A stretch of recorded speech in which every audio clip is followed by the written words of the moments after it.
என்னடா மாமா? என்ன குளிர் ஓட்டுப்பச்சா? இல்லை நான் கேட்குறேன்டா மாமா, உனக்கு தெரியாமா தான்.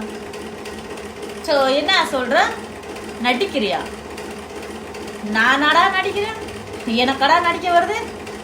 ஸோ யார் நடிச்சுக்கிட்டு இருக்கா அப்படின்னு சொல்லி நீ உன்னையவே நீ கேள்வி கேட்கணுமா தவிர மற்றால கேள்வி கேட்கக்கூடாது. ஓகேவா? அங்கே போனால் தப்பு, இங்கே போனால் தப்பு, அது செஞ்சால் தப்பு, அதை கொண்டு போனால் தப்பு, இதை கொண்டு போனால் தப்பு. ஐயோ கொடுமை. இதெல்லாம் பூரா பெண்களுக்கு தானா, ஆண்களுக்கு கிடையாதா? நாங்களும் சொல்லுவோம்ல, நீ அதை செய்யாத, இதை செய்யாத, அதை கொண்டு போகாத, சரி நீ பாசத்தை பொழுகாத அப்படின்னு. சரி நீங்கள் என்ன செஞ்சிட்டு இருக்கீங்க?